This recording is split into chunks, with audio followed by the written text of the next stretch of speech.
Pablo Escobar llamaba directamente a los magistrados de la Corte diciéndole dónde estaban sus hijos. Y también por parte del M-19, en la demanda armada y la proclama, mencionan como uno de los objetivos es la inconstitucionalidad del tratado de extradición. En ese contexto, pues todos los indicios conducen allá y está la versión directa de que ellos financiaron antes la toma para que tuvieran armas o tuvieran algún apoyo en ese sentido, y se dice que la suma fueron $2 millones.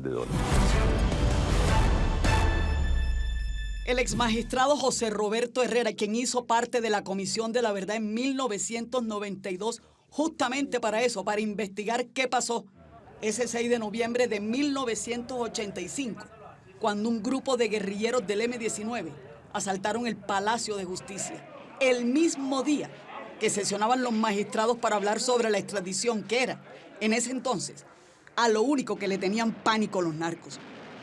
Una tremenda coincidencia, y como Pablo Escobar tenía comunicación directa con jefes del M-19 de esa época, pues la historia que cuenta el magistrado, con todo el rigor de años de investigación y por testimonios de narcos, guerrilleros, víctimas, militares en retiro, es que sí hubo al menos intereses que poco a poco los fue acercando, hasta el punto que figuras del M tenían contacto asiduo y frecuente con el jefe mafioso de Medellín.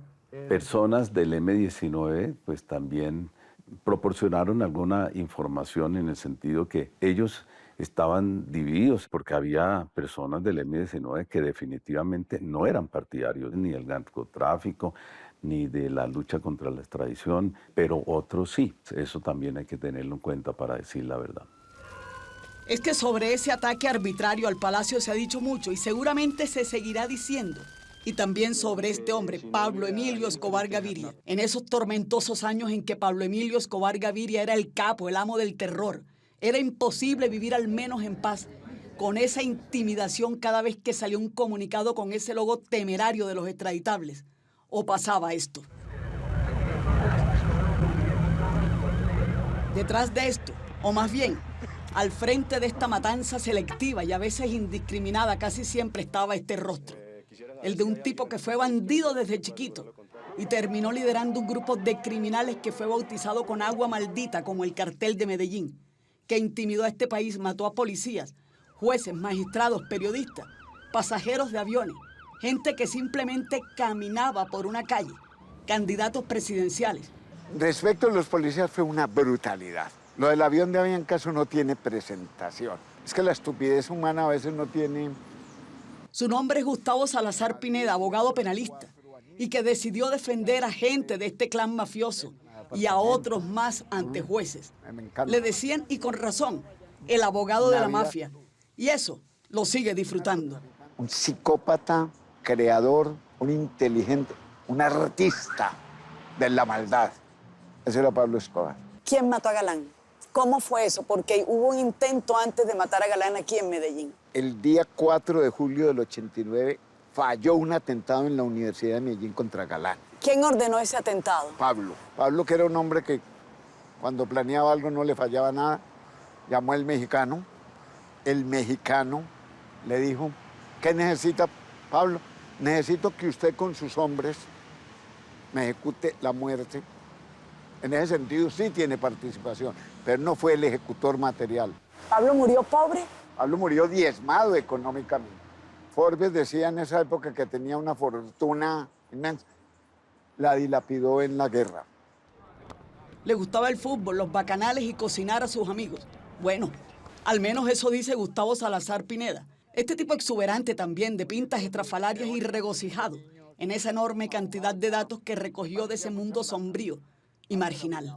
Pablo era el típico mafioso, como un Estado imponiendo impuestos, el impuesto de la guerra, y al que no lo mataba. Por eso fue el robo a los $25 millones y por eso fue la muerte de los Moncada y los Galeano. Ellos se llamaban Francisco Kiko Moncada y Fernando Galeano, un par de socios contables de Pablo que le reportaban enormes ganancias y que hasta se dijo que ponían a secar los dólares en el patio de las casas.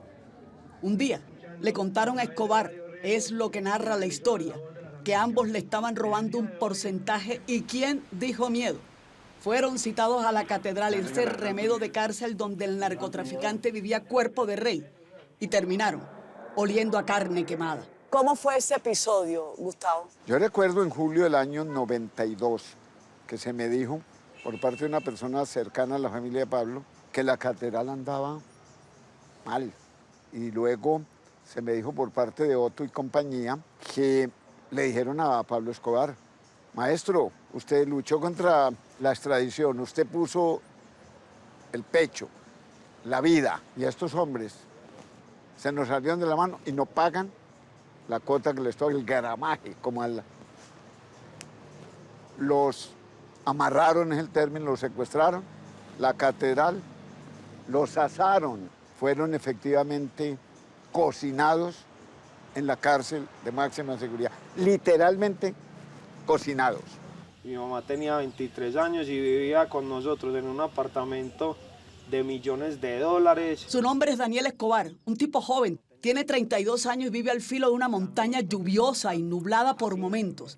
Es el sobrino nieto de Pablo Escobar, nieto de Roberto Escobar, hijo de Nicolás Escobar.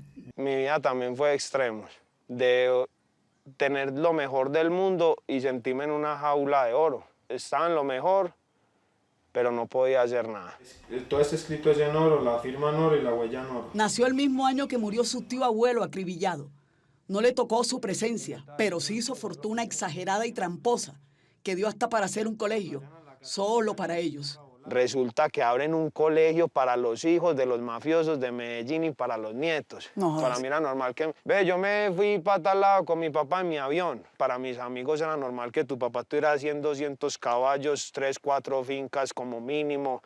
Daniel Escobar no tiene la intención de apartarse de esa herencia familiar porque sabe, lamentablemente, que este criminal sigue atrapando a incautos obsesionados por esa figura que han querido romantizar algunas y exacerbar otros. Pero fue solo eso, un asesino y punto. Hay señalamiento, hay persecución. El estigma sigue. El estigma sigue. Han pasado ya 33 años de su muerte. Aquí está el barrio que hizo, de calles estrechas y llenas de escaleras, casas apretadas unas con otras, y esta especie de santuario donde se proyectan sus andanzas y sus fechorías. Esto y miles de cosas más dejó Escobar, un manual de pésimas costumbres y enseñanzas. Siempre he asegurado que mi dinero no tiene vínculos con el narcotráfico. Es la historia de un tipo, de un delincuente que pretendía tomarse todo, no solo la justicia, sino a la sociedad entera. Y terminó él tomado, cooptado por el Estado, poniendo fin a sus desvaneos imperiales. A la larga fue solo un caballito que dio batalla, pero no ganó.